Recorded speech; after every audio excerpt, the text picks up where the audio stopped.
Again, it is my honor to welcome everyone to this Shanti lecture. What number Shanti lecture is it? The 13th Shanti lecture. I want to say, this isn't in my script, I want to say, well, first thank the UU Meeting House and all the members, the board, everybody involved for their encouragement and involvement with the Monmouth Center for World Religions and Ethical Thought. And I want to say that my involvement with the Monmouth Center for World Religions and Ethical Thought is the richest part of my life. It's unimaginable that I would have as rich a life as I do without the treasures of questioning, of learning, of being with people who have enriched my understanding of the world. And that's my own personal thank you. It is my honor, again, to introduce Dr. Subhash Chadha. I got it right this year. Last year I messed up so badly. She is the daughter-in-law of Srimati, who is Mrs. Shanti Chadha, and Sri Siri Ram Chadha. She and her husband, how do I say it? I'm getting there. Live in Fairfield, Connecticut. She has 2 children, Bina and Sunil, and 2 grandchildren, Arya and Yash. For many years, she has been a practicing pediatrician in Fairfield. She is also director of the medical staff at a large inner-city, large health center for uninsured and impoverished residents of Bridgeport, Connecticut. Can anybody think of anything more important? I'm going to read this just as it's written here because I think it's cool. According to Roshan, Subhash is a person of great spirit, which I have known over the years. You can just feel it by being in her presence, and is dedicated to her family and her profession. So Subhash, you will.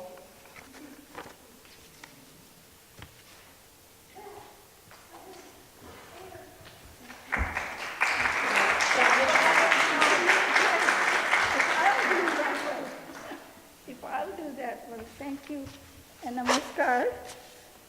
As Stevie mentioned, I'm here, of course, as a very much as a family, and as a friend, and as a believer in everything you all do here. For the years I have grown up with all of this organization and everyone involved and connected. I was asking Roshan Bhai Sahab, I miss Mary Ellen today. I wish she was here. She's always a sort of a fundamental rock of the kitchen. Anyway, today I'm here, as I was asked by Roshan Bhai Sahab, to say a few words about my experience with my in-law family. Last year I spoke about my mother-in-law, and this year, today, I would like to say a few words about my father-in-law, Sri Ram Chadha. I first met Bauji, as it is called in Punjabi, Dad, in year 1964. During that time, Bhushan introduced me to his parents, and we were both working as a house officers in Irvine Hospital in New Delhi. We were young training doctors, and years ago, I guess. After a brief conversation about my work and my family, Bauji put his hand over my head and blessed me. And that meant that he approved of me and accepted in-law. That was in those maybe yes or no, and I felt right away that I felt very excited to know that I was also going to be a physician one day. And that really at that time, know the family, especially Bauji, it became clear to me that he was man of innocence. He will cry at the drop of a hat. and he laughed with the laughter of a roar of a lion. And I felt he was a generous, a kind person when people needed him. And so he loved good food. Noises of utensils and servants and in and out. And the meal time at laughed, and half the time I was still taking a nap. I had just finished my training and just gotten married those times. How delicious his cooking. In those days, Indian husbands never praised their wives, and it was amazing and awakening to me how he was ahead of his times. And that really touched me a lot. And values of a Hindu tradition family. And they both had to, even if it meant for them to go to leaving the family, and they really felt it was necessary for them to even sacrifice that. And that's how we came. We followed Roshan Bhai Sahib. We stayed on, and we felt Mary Ellen and Roshan gave us a home, beautiful part of life to his fullest. He really never really felt he did it with ill, and to board the plane he was taken ill. And his dream to come to America never became it. Everybody else who remembers him. And I just wanted to say thank you for listening. And also, people know about, preached him, the action is the time to go. And that's what Bauji believed in, action.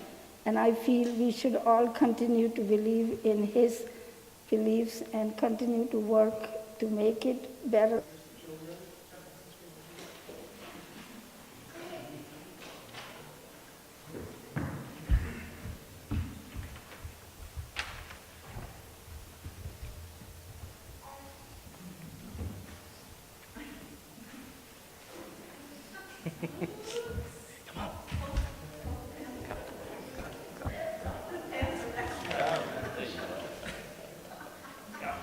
This gender specific wasn't on purpose. Do we need a microphone? Yes. Yeah? Okay. That's it? No? How's it?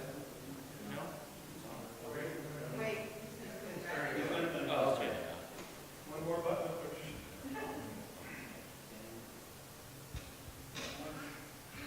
How's that? No? Yes? Yeah, okay. Okay. So we're going to do a few readings here. The first few are from The Essential Oneness of Ethical Ideas Among All Men, and addressed by Ida C.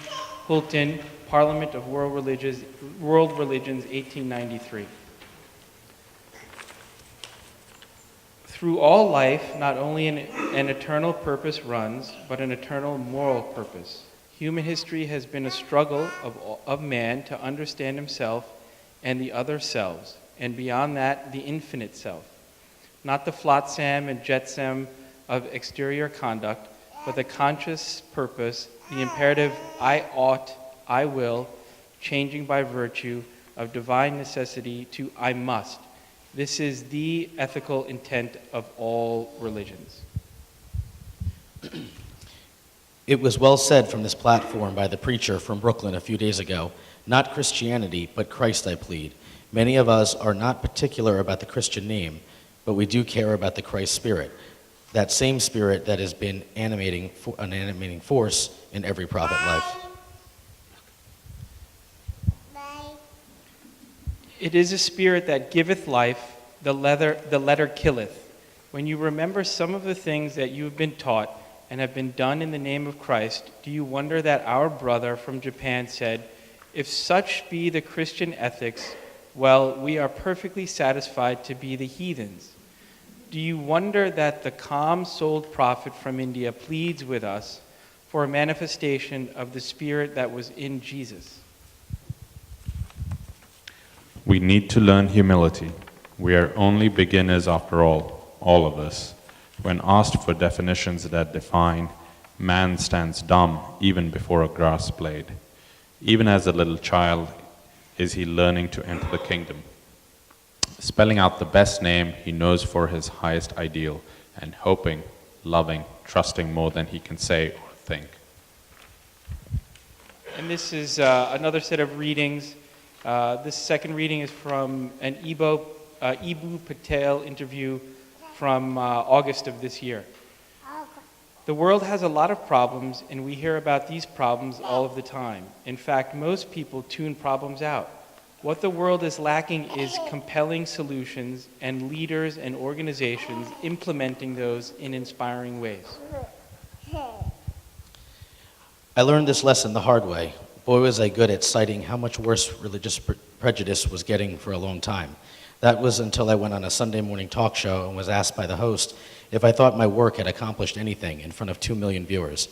The insight that came out was that the recognition that with an organization titled Interfaith Youth Corps, people looked into me not to ring the alarm bell on the problem of the religious prejudice, but to implement and scale solutions for it.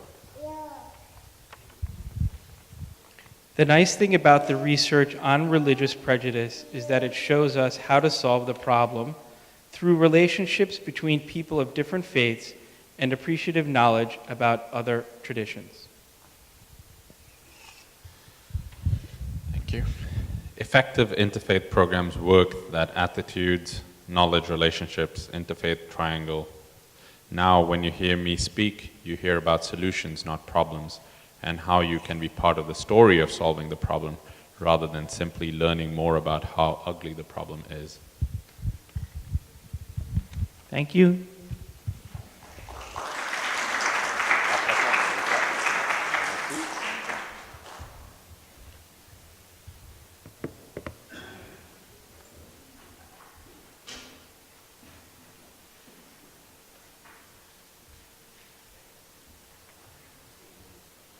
It is my great pleasure to welcome you all this afternoon to the Unitarian Universalist Congregation of Monmouth County, and to welcome the Reverend Eric Cherry. Eric has a little history here in Monmouth County. His mom came from Keansburg, I'm told, and he used to visit his maternal grandparents here while he was growing up. Eric is the director of the Unitarian Universalist Association's International Office, and has been in that position since August 2007. In that capacity, he manages the UUA's relationships with Unitarian Universalist and interfaith partners around the world, provides resources for congregational international engagement, and supervises the staff of the UU Holding India program and the UU United Nations office. Eric has served prior to that as 12 years as a parish minister, and he has long been involved with our UU partner church movement, serving as the English teacher for Unitarian seminarians in Koleshvar, Transylvania in 1998. He and his wife Linda make their home in Mansfield, Massachusetts. And it is with great pleasure that I introduce. Thanks so much. Great to be here.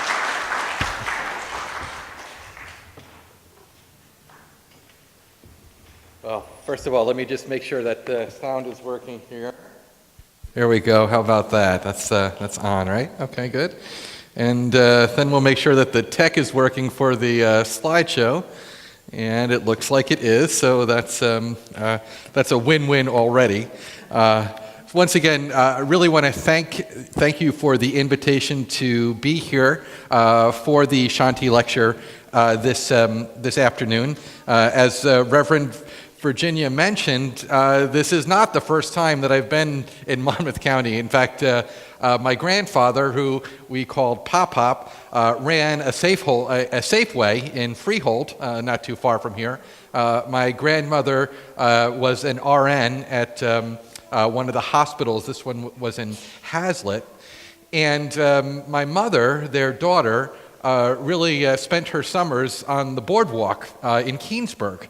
And got to know the vendors who spun the big wheel very well, and introduced them to my sister and I most summers when we'd come down for visits and get to know the community a little bit. My mother was raised in the Methodist Church in East Keansburg. She was confirmed there, although really her parents and her family were not especially religious. They were, however, all readers. And one Christmas, a book that made its way to me is one that will be familiar to many of you, titled Life of Pi. And you may be aware that it's coming out shortly as a film. Its author was Jan Martel.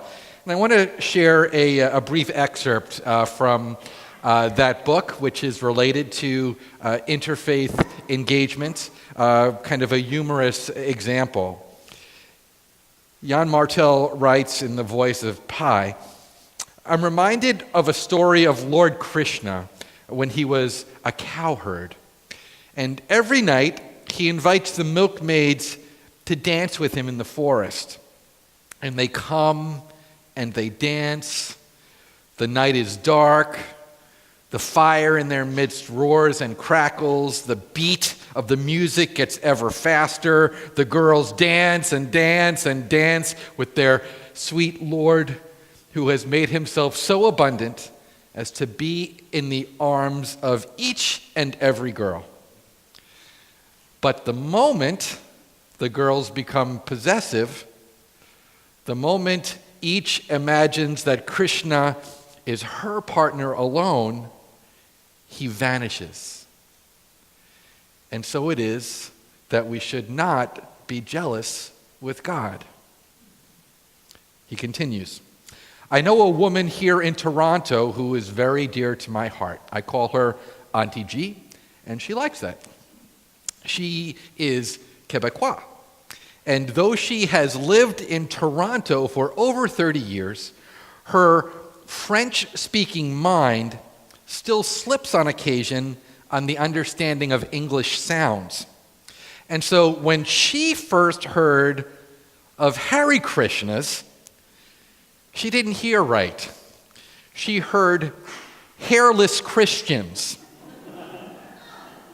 And that is what they were to her for many years.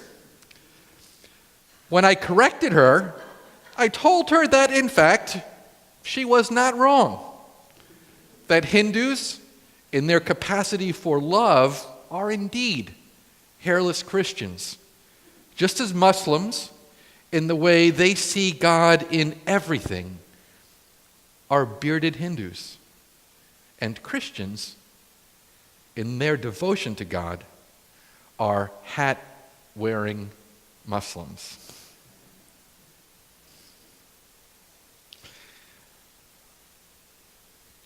Just a couple of weeks ago, I was in India visiting with a few of the human rights and social change organizations that my denomination has been in long-term partnership with, sometimes partnerships that go back 25, almost 30 years.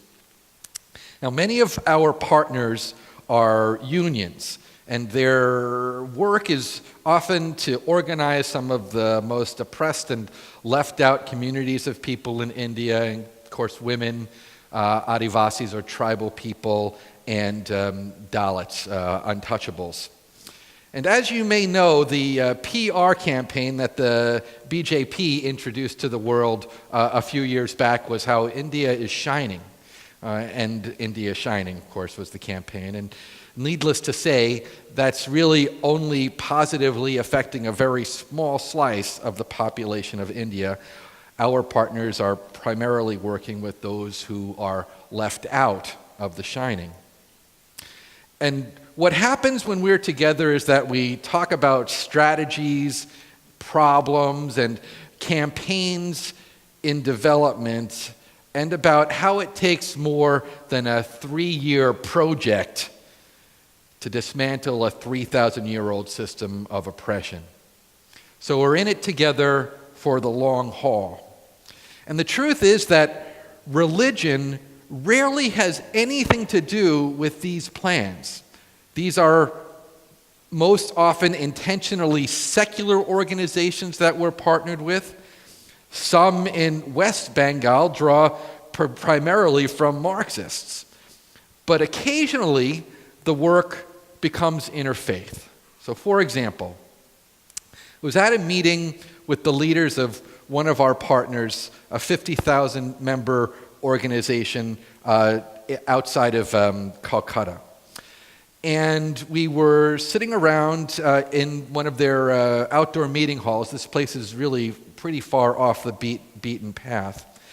And our meeting was interrupted when 3 people arrived to let the chairman of the organization know that they were just about to leave to go and see if they could return a young woman who had recently been trafficked. She'd been found working in a bar in the neighboring state of Jharkhand. And the 3-person team that was off to try to rescue and bring her home included a member of the organization. It included the father of the woman who had done the trafficking and the mother of the woman who was trafficked. Now, they didn't know exactly what they were going to find when they got to their destination.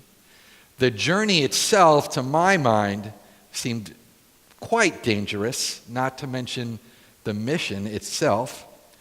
And when the news about what they were about to do was shared, I found myself, as most of you would, holding back tears.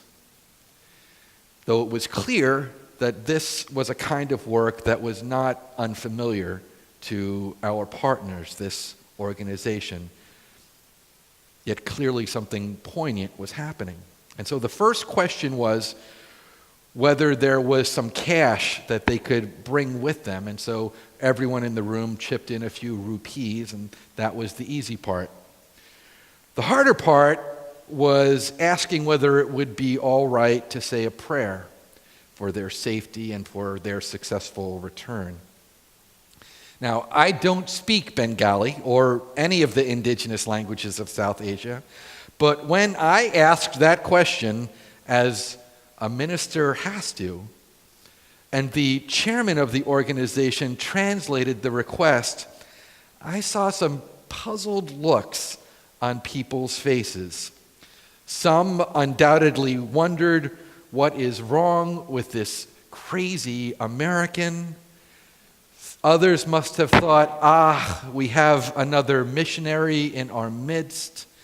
Yet others may have wondered, what a ridiculous waste of time in the face of something so important.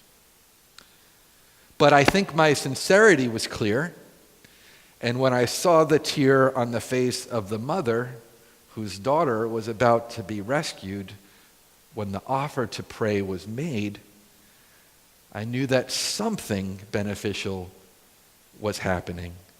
And so we prayed, and they left, and the meeting continued. A more humorous example from the same trip, but this time in Maharashtra, where again we were visiting a secular organization with a long and deeply respected history of working with bonded laborers and freeing them. And we were there during a puja, a festival during which Ganesh, the elephant-shaped god, was brought out of people's homes and temples to the sea and washed and cleaned. And as those of you who have been to India during a puja know, all sorts of temporary shrines and structures are built along the roadside, and you drive along and you can see Ganesh in the center and bright lights shining down on him, and one other quality that simply can't be missed, which is that booming loud music is playing from the shrine as well. And what people do is they come to this shrine, and while the music is just blasting, they dance like crazy, and then they walk on, or at least that's what it looked like was happening to me. And so I asked about it. And we had a conversation about the role of religion in the lives of our social justice partners, and especially what it is about religion that helps them to keep doing the work they're doing, which is so hard. And this conversation was also unique in that it set the stage for a visit to a sacred forest that we passed on one of our one part of our visits, and this is a place where the tribal people, the Adivasis, who the organization Vidhayak Sansad works with, come for their own sacred festivals, and just a most beautiful place with a long and very deep history. I was also glad for the conversation because some 2 years ago, one of our partners from another organization, this one called Solidarity, happened to find out that Unitarian Universalism is a religion, and he began exploring it. Now, that's not something that we particularly need our social justice partners in India to know. What we mostly want them to know is that we've got their backs. But this leader found out, got to know it, and ultimately he came to me and said, you know, I'm a Unitarian Universalist in India without a church. And I'm okay with that. But he said, I think that I can be a better community organizer, a better human rights worker, a better social change agent if I pursue and am trained in a ministerial education and vocation. After all, he said, I spend my days with people in the midst of traumatic pain, traumatic loss, and I'm usually trying to build hope and commitment to a radical vision of justice and love growing out of that despair. If that isn't spiritual work, he asked, what is? And so Mahesh is now 2/3 of the way into completing his preparation for ministry. The work that he does in India is not going to change very much. It will be interfaith work in some way because, of course, no one is really interested in converting anyone to Unitarian Universalism in Northwest India or in the vast majority of the country where there are no Unitarian churches. In fact, nothing about his goals and visions in his work is likely to change at all. But it's only that the religious element of people's lives will now be understood, appreciated, and cared for, whereas before, it was basically locked away. So these 3 small incidents in my analysis help to point toward the changes that I think that many people think are necessary for 21st century interfaith work. My point of view is that the very important work of introducing diverse religious ideas and concepts to diverse organizations and institutions has really already been accomplished. My point of view is that in this matter, it's time for us to declare victory. And we can point to important moments in the chronology of that victory. One of the premier groundbreaking moments was, of course, the 1893 Parliament of World Religions held in Chicago. One of those magical moments that would be certainly at the top of my list of places that I'd love to go and visit if we ever managed to figure out the art of time travel. Imagine the first gathering of leaders of many of the world's largest religious bodies, Shinto and Jain, Muslim and Buddhist. It's almost impossible for us to imagine a time where gatherings of this sort were not only uncommon, but unknown. I'd also lift up the creation of the world's first internationally interfaith organization, the International Association for Religious Freedom. This organization was started in 1900, largely inspired by what happened at the Parliament of World Religions, as a way for religious folk internationally generally liberal religious folk, to support each other and the cause of religious freedom around the world. But other major milestones are important to lift up as well. The interfaith priority that developed during Vatican II, and more recently what we can see in initiatives like A Common Word Between Us and You, or the Jordanian Interfaith Coexistence Research Center, and Coexist. And in between, the importance of the creation of organizations like the World Conference of Religions for Peace, now known simply as Religions for Peace, is really impossible to overstate, because these organizational and what I would call high-level interfaith initiatives have been important, and they bring us to our current moment. Although it's worth asking, what's been accomplished? That's what Eboo Patel would ask us to ask ourselves. And well, at best, we need to admit that it's a mixed bag.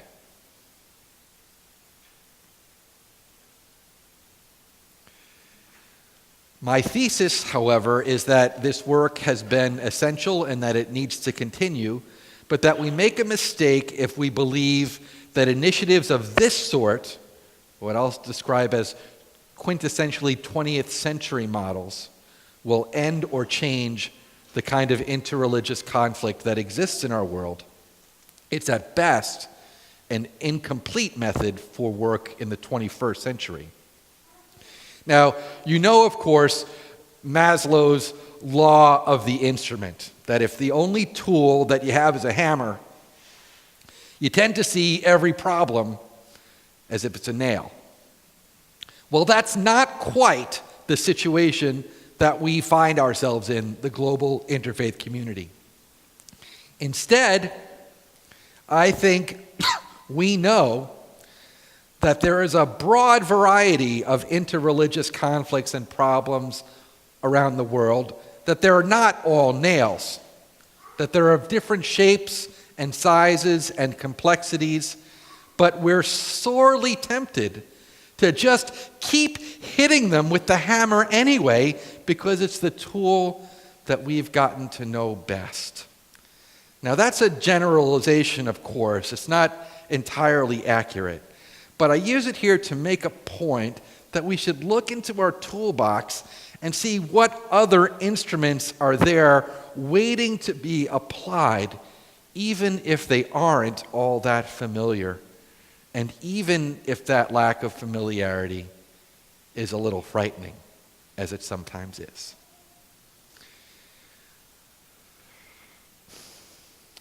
Let me share with you some of the characteristics of the shift in method that we need to understand and apply different tools in order to face. First is that there's a shift in the interfaith work that needs to happen in the 21st century from a focus on organizations and groups to a focus on individuals. In other words, the new interfaith work isn't going to be done by leaders of religious groups like mosques or temples or churches or denominations.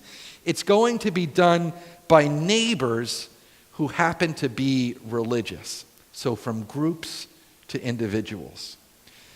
Second is a shift away from a focus on the self-identified and committed to new audiences. In other words, interfaith work is not going to be for the enlightened few, though that has often been our focus, but by the whole world if it's going to happen and make a difference. Third, interfaith dialogue is no longer going to be an end in itself. Sometimes it's an important means, but the end in 21st century interfaith work is to make a difference where religious people are in conflict. It's not dialogue for its own sake. And fourthly, we need to adjust toward and adapt away from what I would call the impulse of curiosity in interfaith work and shift towards the value of solidarity in interfaith relationships. Now, again, to be very clear, I'm not intending to denigrate the interfaith work of the 20th century. It's been hugely important, and it matched its context exceptionally well. These shifts are about progress that relies upon earlier successes, but they're important shifts because the context is now different. In the 20th century, interfaith work was designed around denominations and religious institutions because they were strong and growing stronger. The pull of voluntary associationalism, as James Luther Adams called it, was profound. And that strategy was a perfect fit for the 20th century context. But today the context is different.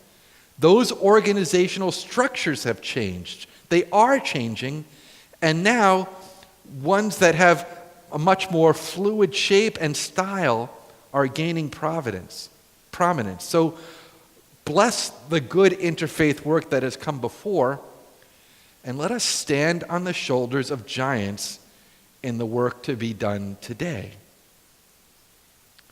In that spirit, I want to lift up a few examples of interfaith work that does match the new context, and I'd like to start in Israel and Palestine, where some quite inspiring work is happening using models that match the current need and are therefore very instructive.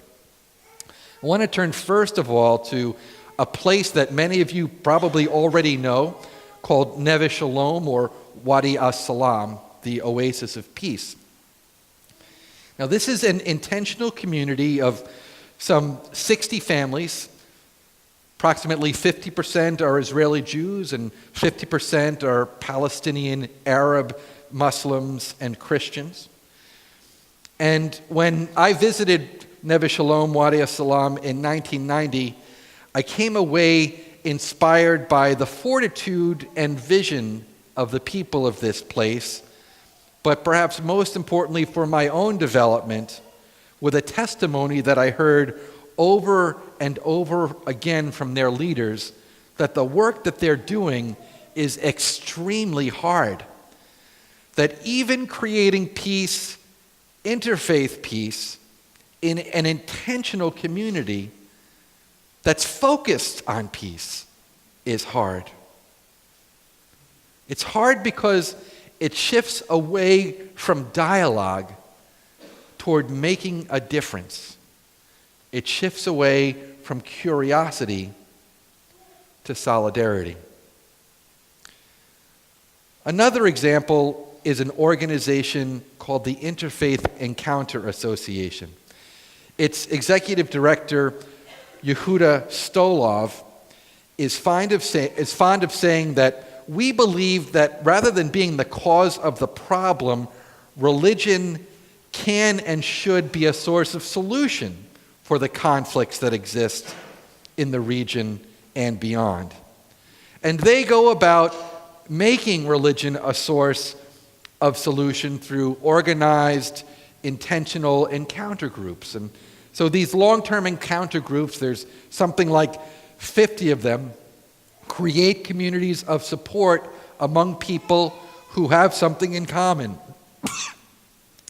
What they share in common could be that they're women or that they're men, could be that they live near each other.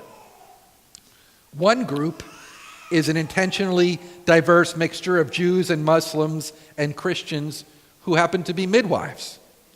And again, according to Yehuda Stolov, the director, unlike most other dialogue organizations, we work with rather than around the deep cultural roots, beliefs, and traditions of the people of the Middle East. Each encounter revolves around a religious theme or topic and features a carefully planned program of joint study and dialogue. The group coalesces into a single community that respects the unique identity of each of its subcommunities and participants, thus catalyzing a long-term process of grassroots peace building. Again, he says, by constructively engaging core religious and cultural values, while initially discouraging political conversations that may close off constructive dialogue, our approach successfully involves social and political groups that may feel very uncomfortable with other approaches. Just this past Friday, one of the IEA events took place in, of all places, Jaffa Beach on the Mediterranean coast. And here's how one of its participants described it. We met in Jerusalem, a few Palestinian guys from Yatta, several Palestinian young women from Bethlehem and Dheisheh, and some Israeli people from Jerusalem. Together, we took the bus to Tel Aviv, with the final goal being to reach the seaside. We stopped at the central station for the necessary shopping, and then we continued in the direction of Jaffa. We went a bit along the promenade until we found a spot we liked. There, between suntan lotion and watermelon, we spent a few pleasant joint hours near the beach. We all enjoyed it a lot. So what makes this example appropriate to context? Well, as you can tell, it is focused on individuals. It does seek new audiences, not just the already committed. It uses dialogue as a means, not an end. And it bridges a gap from curiosity to solidarity. Now, none of this happens quickly, but it happens. It's happening now. And it happens in a way that another quintessentially 20th century organization like Churches for Middle East Peace, an organization I care deeply about, really can't do. That organization is involved in advocacy work and helping religious organizations like mine and many others to have a joint voice about peace in the Middle East. But isn't that a different need, a different model that serves a different context than the kind of work that Yehuda Stoloff and the Interfaith Encounter Association are engaging in? Another interfaith initiative that I think serves as a good example is the courageous work that's happening in Uganda to confront homophobia and organize support for safety, equality, and full human rights for LGBT people in that country. Now, you might ask, isn't that a strange example?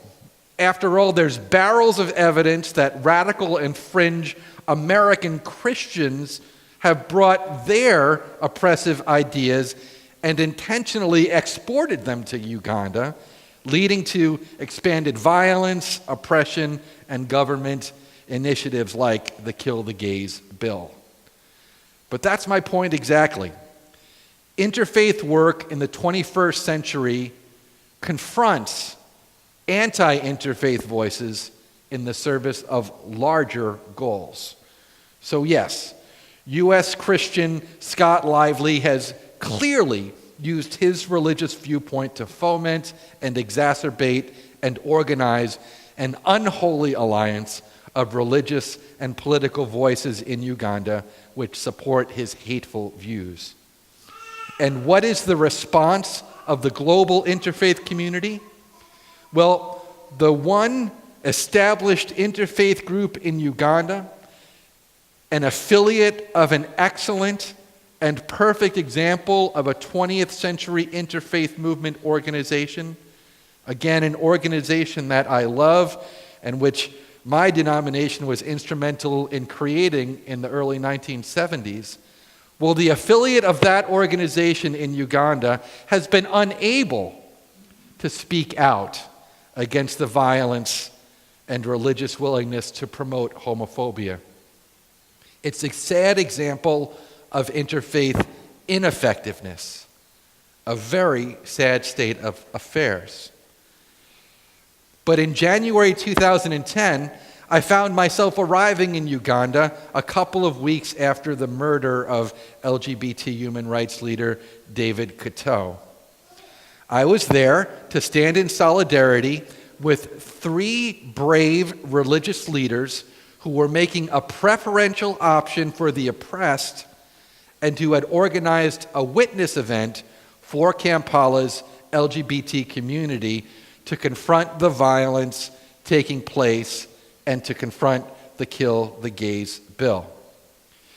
These leaders were a retired Anglican bishop, Reverend Sanyonjo. They included a Buddhist monk who had recently come to Kampala. And they included the Unitarian Universalist minister in Kampala, Reverend Mark Himba. And the people who came out, nearly 200, were taking a major risk to be there.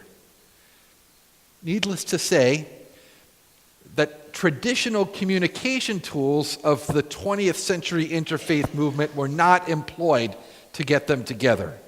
No one sought denominational approval for any of this. There were no church newsletters to announce this event. Not even websites were employed. Too dangerous. Instead, people learned about it from their friends, from neighbors, or through text messages on their phones or social media, and they had no idea of the religious background of the people that they were being invited by.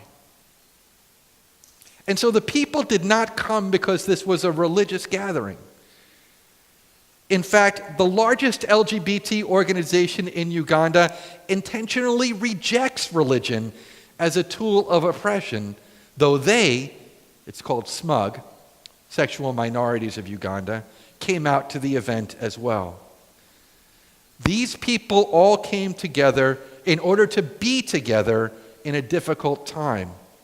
They came together because they were grieving the death of David Kato and many others, because they were scared.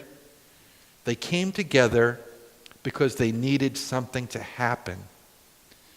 And what better context is there for an interfaith effort to insert itself into? They were grieving. They were scared. They needed something to happen. And the interfaith community embraced them.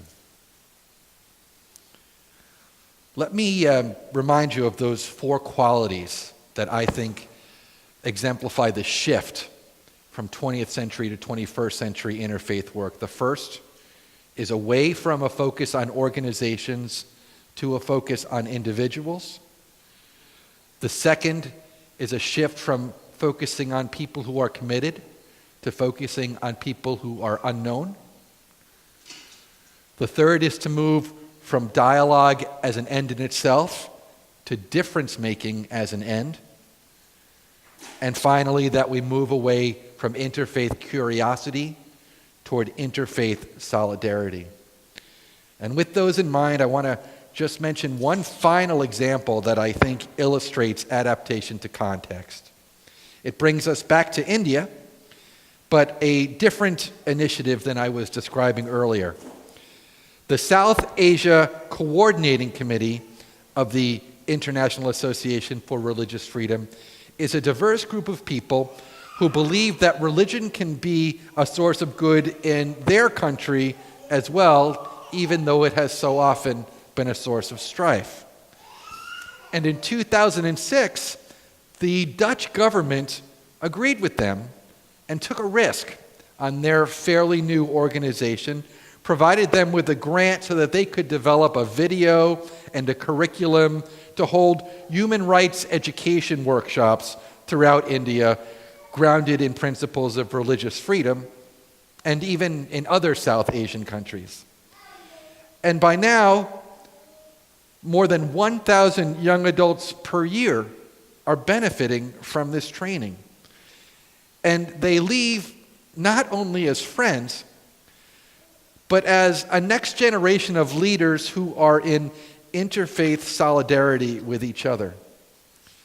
Now, the South Asia Coordinating Committee just recently, a few days ago, completed a 5-day youth conference for about 100 people from 12 Indian states, 3 countries, and with a religious diversity that is inspirational in itself. 30 of these young people were Christians, 14 were Muslims, 38 were Hindus, 1 was a Unitarian, 1 was a Buddhist, and 1 was a Jain. And here's what they had to say about it. They said, "We've never experienced such a conference before." They said, "This conference is very important for a new generation because so many violations are taking place in our society." They said, "This conference will surely help hundreds of people to work for peace and harmony." This is what 21st century interfaith work looks like. These are the different tools that we can pull out of our toolbox. This is how we respond with effectiveness, as Ibu Patel, the founder of our own Interfaith Youth Corps, advises. This is what effective response to religious conflict around the world looks like. And let me add a final comparison to a classically 20th century model that is also very close to my heart. When I was growing up in a Unitarian Universalist Sunday school, my middle school class followed a much beloved tradition in our denomination of engaging in a curriculum that was then called Church Across the Street. Church Across the Street was developed by the Unitarian Universalist Association as a way to introduce middle schoolers to the religious communities that were in their surrounding communities. And so even though it was named Church Across the Street, we also visited Muslims, Baha'is, Buddhists, ethical humanists, Jews, and others in their non-churches but religious communities. And I learned a lot. My worldview was deeply impacted, and that is for the good. And I'm glad that the succeeding curriculum, now called Neighboring Faiths, exists. But consider the difference between that kind of program, which is kind of like a drive-by visit, to the kind of work that the South Asia Coordinating Committee of the IARF is doing in India, or that the Interfaith Encounter Association is doing in Israel and Palestine, or what Mahesh is doing in Gujarat to help to bring a spiritual understanding to incredibly effective human rights work in that part of the world. That's the shift that I'm trying to point to with my presentation today. And just to come full circle, let me reiterate the issue of standing on the shoulders of giants. That those who led the global interfaith movement in earlier years are the people who made any achievement in the current century possible. They were visionary in 1893, in 1900, in 1970, and in all the years that passed. They were risk takers. They did the work that they were called to do, and for nearly every example I've cited, the organization that was created has some direct influence on the work that's happening today. Both the Interfaith Encounter Association and the South Asia Coordinating Committee are affiliates of that organization created in 1900, the IARF. And that's the case with every example that I presented to you today. Now, aside from working with these 2 affiliates that I mentioned and many others doing very contextual work, the IARF continues to do its historic work as well, which means bringing broadly diverse interfaith gatherings together for an international congress every 4 years. In 2010, the keynote speaker for the IARF's International Congress was His Holiness the Dalai Lama. And again, to be perfectly upfront, the whole event was fantastic. I loved it. And I thoroughly enjoy serving on that organization's International Council. It's good for it to continue doing its historic work. But it doesn't pretend to be 21st century contextual. It's largely, in this case, about organizations and not individuals. It serves largely people that it knows, not unknown potential leaders. It is, in fact, very centered on dialogue rather than employing dialogue as a means to another end. And it seems to me that we have not yet shed a reliance on interfaith curiosity about the other, or religious otherness in general, in favor of the work of solidarity. Now again, I'm overgeneralizing to make a point, but I want very much to draw a comparison between that kind of quintessentially 20th century interfaith organization and work as compared to what some of the affiliates that I mentioned to you today and other groups are engaging in. And what all of this leads me to is a proposal to you and to all interfaith organizations, new and old, 20th century, 21st century, and those yet to come.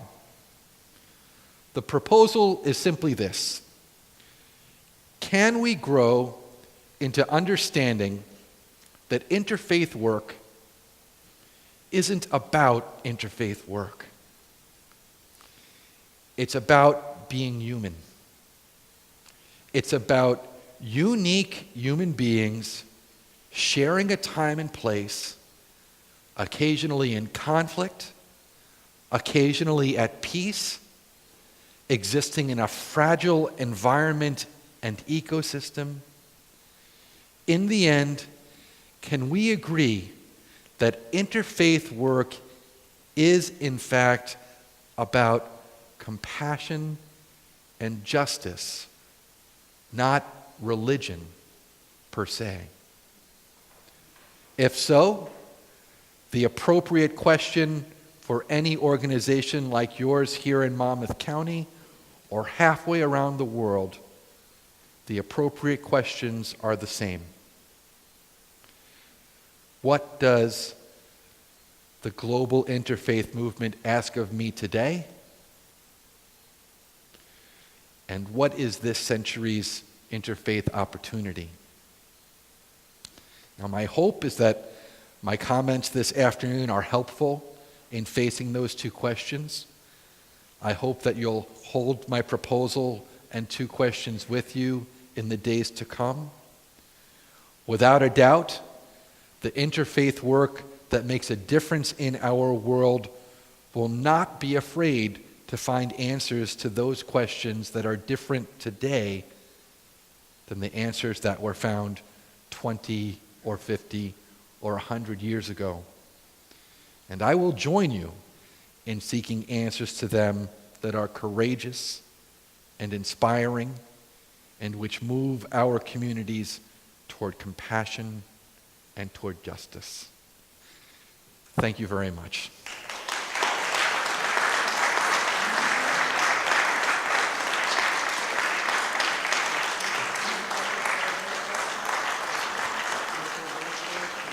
Oh, you want me to put them back up?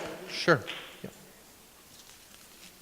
So, friends, we're going to have a chance for some dialogue, and going to hand things over to Joe. So we'll have about, I guess here's the microphone. Sorry, me. So we have about 30 minutes of dialogue. So it's now your turn. I'd like to at least suggest that you've heard the name Eboo Patel a number of times today. Do Google him and see what his organization, Interfaith Youth Corps, is all about. I think he was one of the pioneers, I'd say, in America for moving from dialogue to action towards solidarity. I'll share a story. I met him at Princeton, and he was asked the question of, he was at a group, clearly people who were part of the choir already, and he was asked, "Aren't you just singing to the choir?" And he said, "Yes, but I'm hoping I can make some new choir masters." So each of us can learn from people like Ibu and act as individuals to kind of work with others to make a better place. So thank you. I think you've given us a lot of good things to think about. So before we start, I just want to again remind us that if you have a comment, if you have a multi-part question or multi-part comment, just give us one for now. We'll give you another chance to come back. So keep your comments brief. We want to be respectful. Feel free to ask challenging questions. Feel free to ask controversial questions. But the objective is for us to listen and learn from each other. So if you have a question or a comment of that nature, think a little bit about how to ask it in a way that makes the conversation flow. And with that, questions, please. Esmat, please.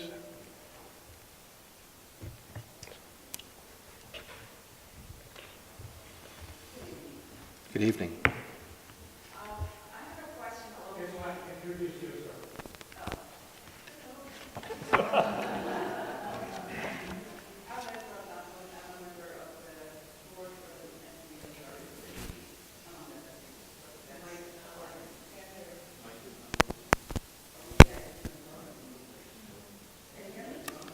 If we have trouble, I'll try to repeat the question.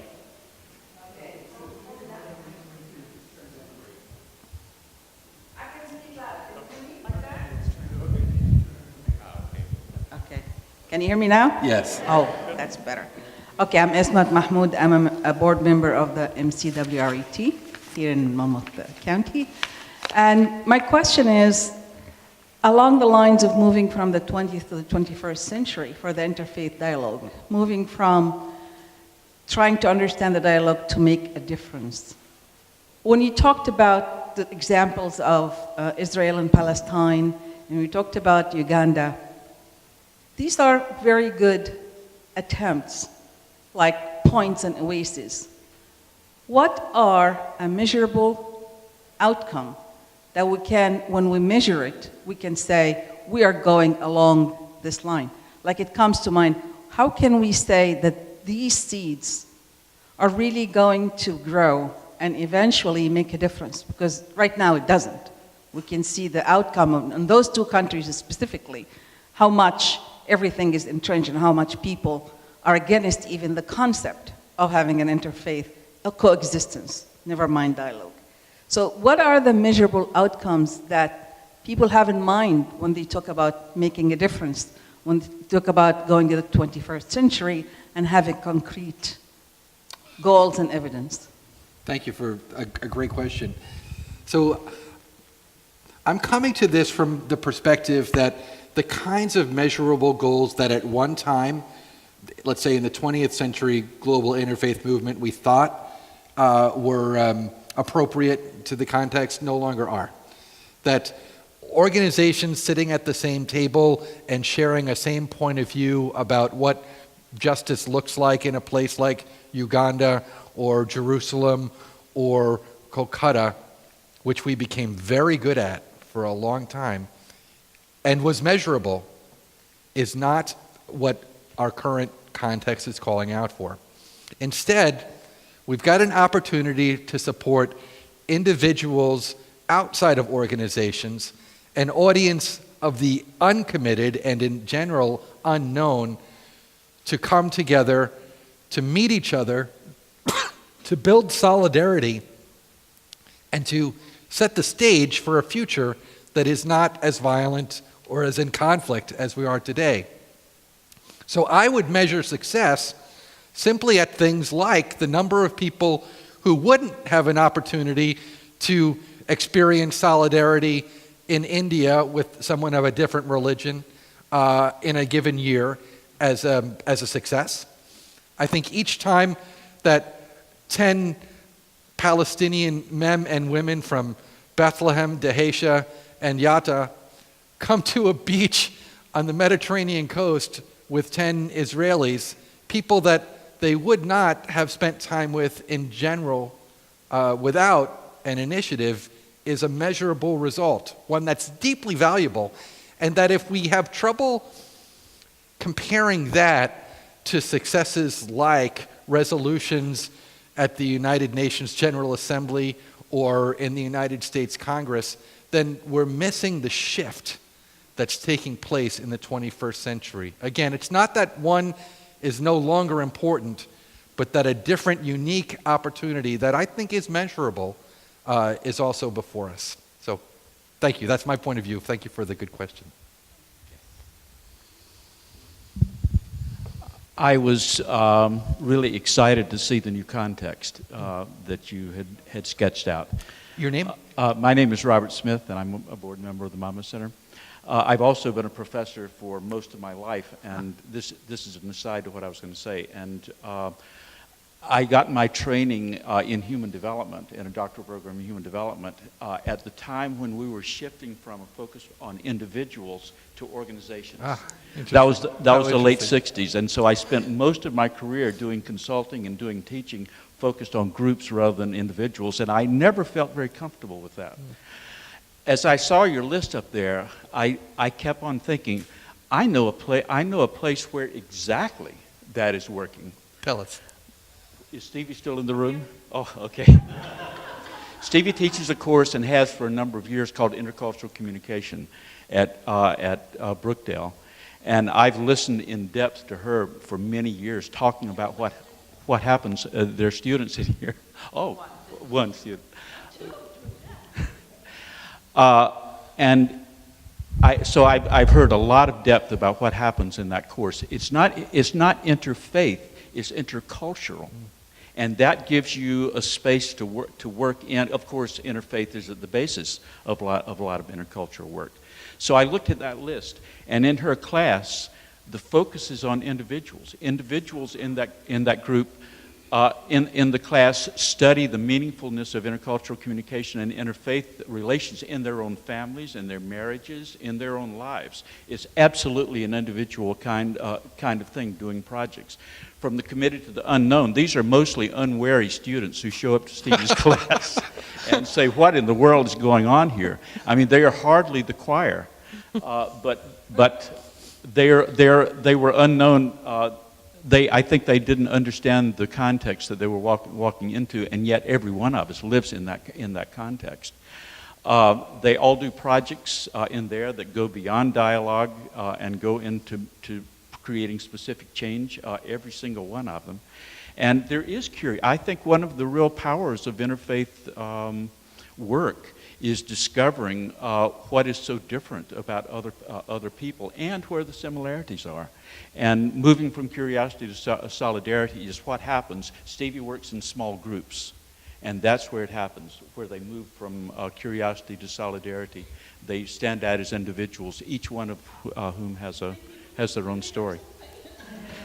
She didn't put me up to this, I believe you, but anyway. So what I take from that is, I think for the first time this year, the Monmouth Center has a university intern from, I believe, Seton Hall, who's coming and studying our.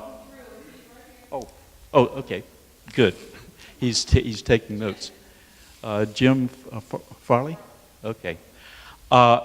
I'm seeing that we need to have a lot more university involvement, interns and various things between our organization and the universities and Monmouth. Terrific. I just real quickly, I love that comment.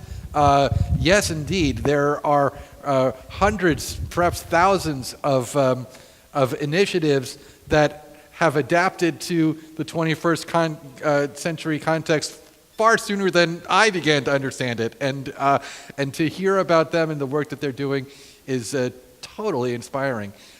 Yes, the young adult audience is one of the places where the focus really needs to be, That's where Ibu Patel's organization is focused here in America. They do the best work here in the United States on that effort. In India, the South Asian SACC, that's their focus as well. And the Interfaith Encounter Association in Israel-Palestine creates groups just for young adult scholars as well. It's a great direction to be focused. Saliba Sarsar, a professor at Monmouth University.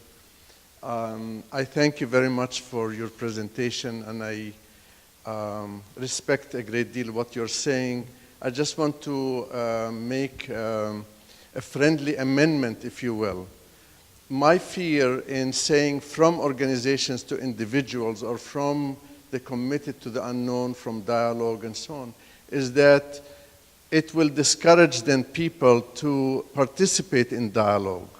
It will discourage people from creating organizations. Maybe there is a better way of saying exactly what you're saying. And I am very aware of the Israel-Palestine organization. I study them, I know who they are, I visited them. And I look at it from the perspective that each of us brings gifts to the table. And each of us participates in multiple ways. And along the lines that Joe was mentioning before, each of us is playing a musical instrument. And we might do a great job at it, but we will not create an orchestra unless we are in it together. And the director, and each of us is a director in his or her own time, needs to bring those individuals together and then create that harmony, that love, that compassion. And in a sense, it's not either or, it is really a continuum of these things. And our role as peace leaders is not to say, today maybe religion does not have the role, because all the values that you enumerated, compassion, justice, love, if you look at all the religions and even at this publication right here, all of it contains the issues of love, compassion, justice, and so on. So what I'm suggesting is that, just as a friendly amendment, is that the way forward is to create movements as opposed to just organizations, is to create not just committed but communities. And we are a community right here. It's to create dialogue that will bring about concrete results. And it is to create curiosity and awareness that will bring understanding, respect, and inclusion. This is the way by which we embrace the other and make that person part of who we are, and that's the mission we should go on, and that's the journey we need to complete together. Sir, I thank you for your point, and I want to say that I take your point, and that there probably isn't very much disagreement here. It's more about focus. And my deep concern, and the reason why I choose to go in this direction, is that some of the 20th century organizations are not noticing a need to make a contextual 21st century shift.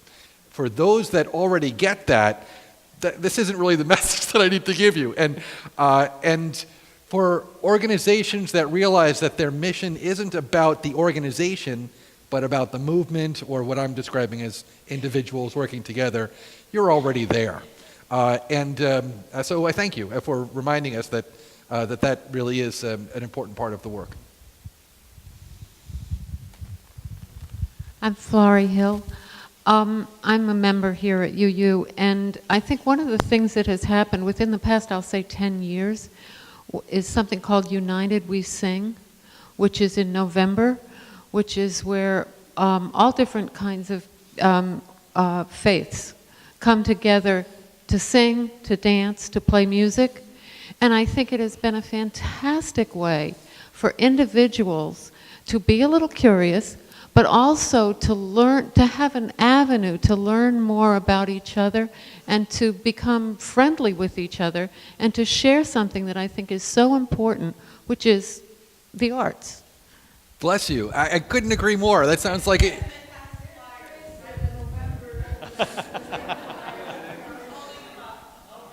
I suspect you're exactly right, that this fits the context perfectly. That's what it sounds like on a first listen for me. So enjoy, and best wishes and all of that.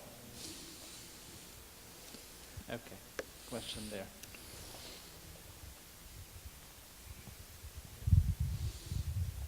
This is not necessarily a question. I come to the United We Sing annually. This is the first time I've been God-led to be here for a different event. Wow. And Your name, just I come from a long time practice of going where I'm God-led. The neighbors would I don't know what you faiths. call neighbor and faith approach.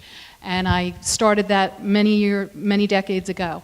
And it led me here to the UU, and now here today. And I'm recently an attender of the Quaker Meeting House over in Shrewsbury. I also go to the one in Manasquan. And we joined together. Oh, hi, Regina. A fellow Quaker is here. A fellow spirit, I should say. We met at a Dow cultivating meeting originally. But they have an expression in, we have a practice of silent worship. There is no dialogue per se. There's no agenda. In the Quaker practice of faith practice, you sit with a gathering of individuals, and if you are led to speak, if you feel the Holy Spirit moving through you, then you will engage in dialogue. And if there is someone else within the congregation that feels that the Spirit that just moved through you in your message relates to them, then you might stand up and say, that sister speaks my truth. And this sister that just spoke previously about the UU event was immediately what came to mind when you were speaking of examples of how it manifests itself in the real world, which I believe was actually Esmet's question. And this sister speaks my truth to answer your original question. And that's coming full circle. And that's always a beautiful thing when that happens. Thank you so much for that comment. I think what you're saying is rich and deep. As a graduate of a Quaker school who, as I am, deeply influenced by silent meeting, I couldn't agree with you more on that count. And I'd also lift up another organization in Israel-Palestine, on the West Bank in Ramallah.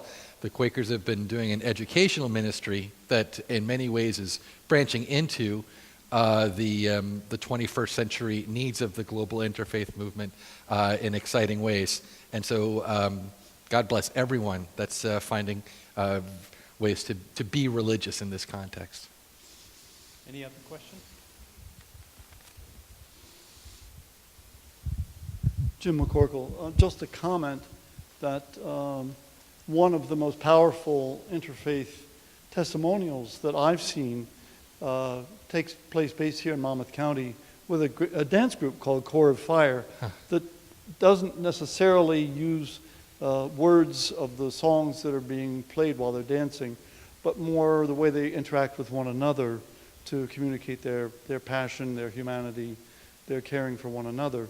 And I think that it is a wonderful, rich environment we have here because of the Monmouth Center for World Religion and Ethical Thought that goes even beyond that. But we just owe a huge amount to the United We Sing, to Core of Fire, and other people who have come together to demonstrate what real interfaith spirit can be about.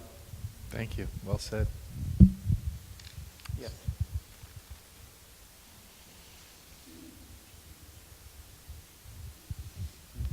Regina St. Clair, former professor at Monmouth University, Quaker.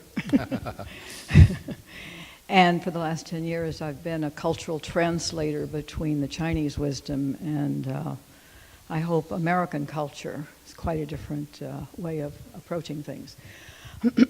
I think the context is partly defined by a concept called oneness. And I think it's true to all traditions, although it's not maybe a common word that we use so easily because it's a bit abstract. So how do you put a string on the balloon of oneness? And it seems to come to my mind as a mantra that I brought back from India. Probably the most important thing I got from India was a Kalidas Sutra in plain English, not Sanskrit, because I'm not up to it today.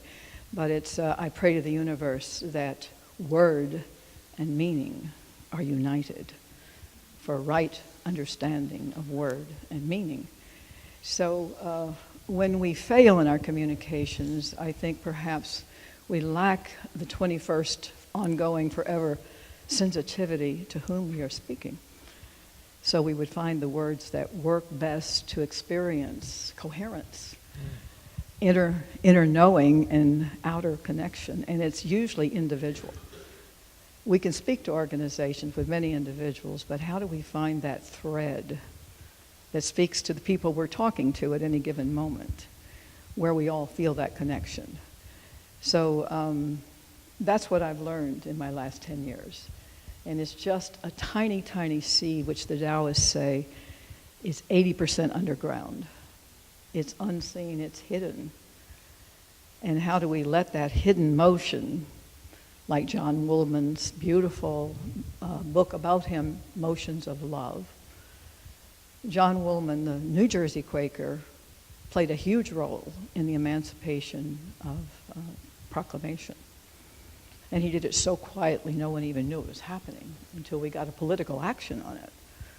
So that's another challenge for us, how to do it quietly.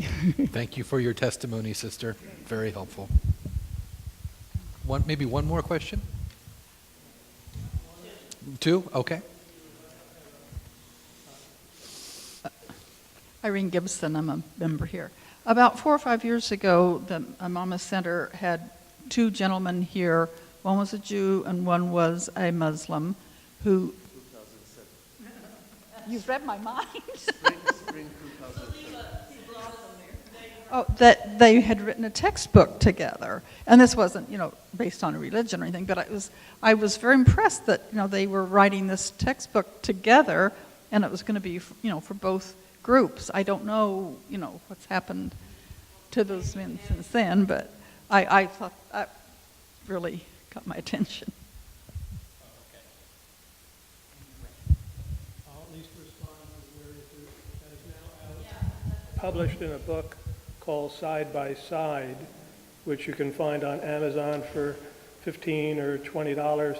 It has not yet successfully penetrated either of the school systems, but that's still an objective. Is that correct? And we still need it. So. Naresh Jain, I'm advisor to the board of Monmouth Center. I also sit on the board of Parliament of World Religions in Chicago, your alma mater of First Light.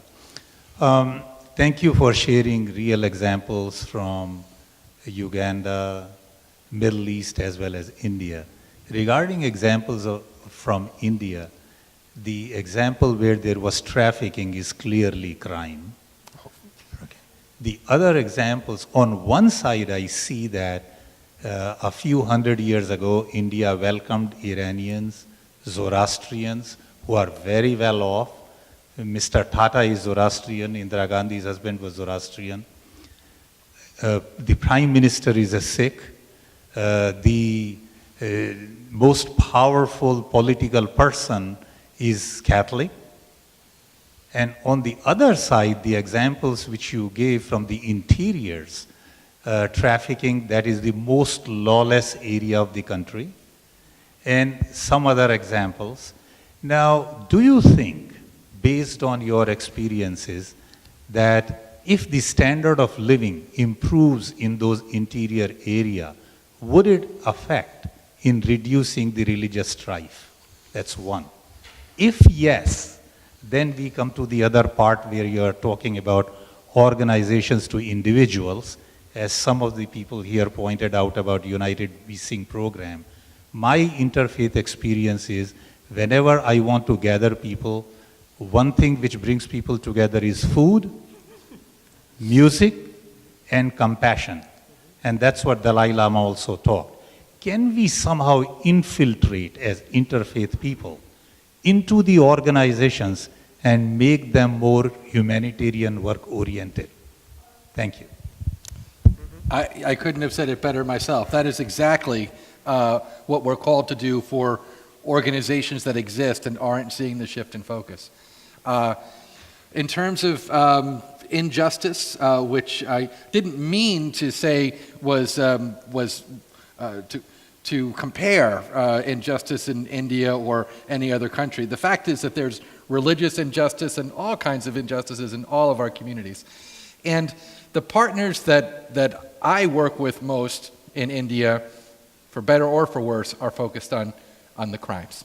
And so that's the reason why I bring them up here, and how interfaith has not been a part of their work, the first three examples that I gave over 30 years. But there are ways that it might become involved in a helpful way. Whether or not interfaith injustice decreases when the standard of living of a population increases, there's probably a relationship there, although even in places like the Northeast, which is not, let's say, crime-ridden like Jharkhand, there is a middle and upper class that's developed among Adivasis, the tribal people. And I would say that religious misunderstanding continues to be a major problem, particularly opinions about people of indigenous faith. So Christians, largely, so Christians in the Northeast whose standard of living has increased, perhaps have not carried along with them a greater tolerance for oneness or religious understanding. So I'm sure it varies. I don't mean to, I'm certainly not an expert on this, and I'm generalizing throughout today, but I think that's the best response I have. I'm going to sort of build on what Naresh said, what Saliba said, from a personal point of view. My passion, even though people who know me say Joe is, Mr. Interfaith, is what some people in my Christian church know me as. Can you hear me? Okay. Now my passion, about 10 years ago I started doing this work, but my passion wasn't interfaith. My passion was basically to have a world of peace, so more peace. So I explored many different ways of doing this, and I quickly picked up on what Saliba said, is that Joe as an individual can't do very much, so Joe needs organizational linkages. And hopefully I don't have to create one, which I didn't have to, so that's good. But then through organizations, I think what organizations need to do, and I think what all the organizations I'm involved with are trying to do, is to connect to what are called the uncommitted. In other words, we don't want to just be in a room talking to each other, even though we get great nourishment and personal growth from that, but we also struggle with how do we take what we have learned to others. And as an organization, we strive to do that. So that's our biggest challenge. And I think the latter two things, speaking for the Monmouth Center, I think we're kind of moving in that direction naturally, but I think having it put in words here, I think will help us go back and say, okay, this is a good mindset. So, and I thank you. My pleasure. Very much. Thank you very much, Joe. Thank you. Appreciate the time.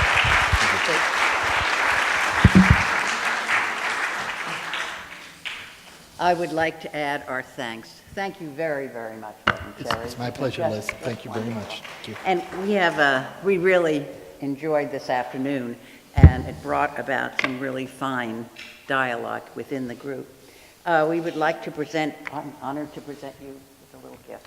Thank you very much. Much appreciation for what you did. Thank you. I also want to thank this wonderful audience. Yes. You've been really wonderful today. Included in that, I'd like to thank the Monmouth Center for World Religions and Ethical Thought, the board, and also the team that put this all together. Thank you, Joe, and all the others on the team. And also thank the experts, technical experts in the back who kept us in sound and sight. We really appreciate all you did to make this a successful program. I want to thank the Chadas. It was wonderful hearing from the readings and hearing about the family. It's very, very special to us. And thank the families, the endowment that made this program possible. I have 3 things I want to mention. And one is invite you to become a member of the Monmouth Center and help us in our work. And also, I think we've done a splendid job here from within the group to announce our United We Sing program, which is going to be held on November 18th. So I'll say it for the 3rd time. This is great. And then, as one of the first things that brings us together is food. So I'd like to invite everyone to our hospitality time in the community room. So thank you very, very wonderful down that way. Thank you for being here. You've been wonderful.